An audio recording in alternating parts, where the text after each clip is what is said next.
Cześć! Dzisiaj mam te dwa pomidory do porównania. Malachitowa szkatułka i ananas noir, zwany także czarnym ananasem. Zobaczymy, czy mają podobny smak. Na pewno nie będą podobnie wyglądać w środku, to już wiem, ale wiem, że oba są bardzo dobre. Zapraszam na film. Pomidor malachitowa szkatułka pochodzi z Rosji, oryginalnie z farmy nazwanej Swietłana, ale był testowany na Syberii. Jest to odmiana, która przybyła do USA poprzez ludzi z Rosji w 2007 roku. Tatiana Kucznarew dostała nasiona w 2007 roku od Tamary Jasienko na wymianie nasion w 2006 roku. I w Stanach Zjednoczonych mają coś takiego Seed Savers Exchange, czyli ludzie, którzy zachowują nasiona, wymieniają się nasionami. I właśnie jedna z tych kobiet zaoferowała te nasiona, które podłapała firma Baker Creek. I od tamtej pory oni mają to w swojej ofercie, w swoim katalogu, właśnie nasiona tej odmiany. Skąd pochodzi nazwa? Malachit to jest taki kamień, który występuje w górach Uralu w Rosji i robiono z tego kamienia takie właśnie malachitowe szkatułki na biżuterię i stąd się wzięła nazwa, bo kolor przypomina właśnie kolor malachitu. A tak wygląda malachitowa szkatułka po przekrojeniu. Bardzo soczyste. I ma takie właśnie, widzicie, pomarańczowe, tutaj takie paseczki w środku. W środku jest żółta. I to będzie moje pierwsze testowanie smaku w życiu. A tyle już słyszałam o tej malachitowej szkatułce, że nie mogę się doczekać. Ale rozkroję jeszcze ananasa noir. Pomidor ananas noir, czyli czarny ananas, został wyhodowany w Belgii przez Pascala Moreau. On miał takie poletko pomidorów ananasowych i to się pewnie pojawiło jako mutacja, całkiem inny pomidor i on właśnie go wyselekcjonował i dalej był ustabilizowany przez Luca Fichot.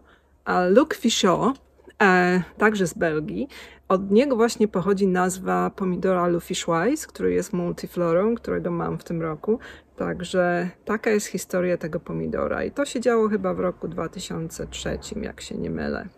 Tak wygląda mój ananas noir po przekrojeniu. Widzę, że może jeszcze nie jest całkiem dojrzały, ale jest miękki. Zobaczymy. Także nie będę brała tego testu smaku jako ostatecznego, bo po pierwsze ten pomidor był staśmiony i widzę, że nie jest jeszcze całkowicie dojrzały, także no zobaczymy.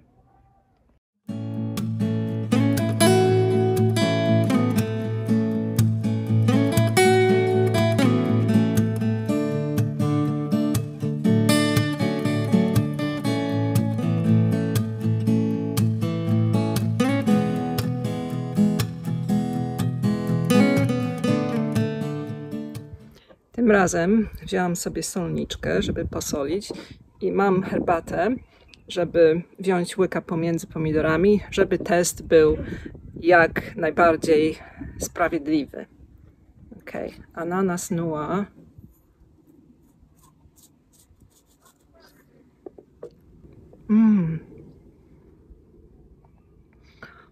Tam jest co najmniej 5 smaków w tym pomidorze. Lepszy z solą. Spróbuję trochę bez soli. Ten czerwony środek miał lepszy smak i z solą niż ten zielony. Bardzo dobry pomidor. Teraz malachitową szkatułkę.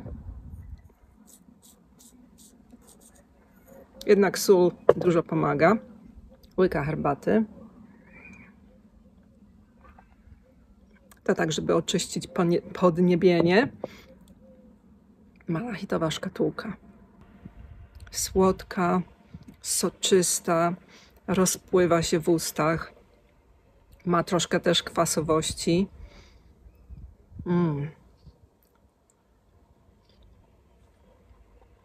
a ma taki też posmak, którego nie lubię. Tak jakby przejrzałego pomidora. I taki posmak, jak już przełkniesz, troszkę zostaje. Ale w sumie, jakbym miała wybierać, to chyba ananas Nua wygrywa w tym momencie. Jeszcze zobaczę kolejne owoce, ale oba są cudowne. A poza tym te pomidory, które testowałam w poprzednim pomidorowym filmie, po leżakowaniu troszkę dłużej smakowały lepiej, a poza tym mieliśmy 29 stopni przez kilka dni, 27-29, co pomogło tym wszystkim cukrom się wyprodukować w pomidorach i wszystkie pomidory smakowały lepiej w tym momencie. I noce są teraz po 15-16 stopni, a nie 9-10, tak jak to było, co też pomaga, bo myślę, że produkcja tych wszystkich cukrów, które mają wpływ na smak, nie odbywa się tak dobrze, jeżeli jest zimno i jeżeli jest taka różnica temperatur pomiędzy dniem a nocą. Inne czynniki, które mogą wpływać na smak, to na przykład składniki odżywcze w podłożu. Moje pomidory wyglądają dobrze w tym roku. Nie poobcinałam za dużo liści też, co też ma mieć wpływ. Także myślę, że w moim przypadku w tym kraju, Wielkiej Brytanii, największy wpływ na smak pomidorów ma po prostu temperatura i dostęp słońca. Bo na przykład we Włoszech wszystkie pomidory, nawet po prostu w supermarketach, smakują dobrze. Właśnie rozmawiałam z kolegą w pracy, który jest Włochem i mówi, że pomidory są po prostu cudowne, nawet te z supermarketu. No ale tam jest po prostu gorąco i słonecznie, nie pada latem, także no i ziemia pewnie też ma wpływ na to. Na przykład pomidory San Marzano, te oryginalne, które mają tak jakby chronioną nazwę, to tylko w jednym regionie Włoch są uprawiane, na małych farmach, w specjalnej ziemi, tam jest dostęp do rzeki i po prostu one mają smak. Zapraszam na kolejne testy smaku. Ten uważam za udany, pyszne pomidorki, sól pomogła. Cześć, pozdrawiam wszystkich serdecznie.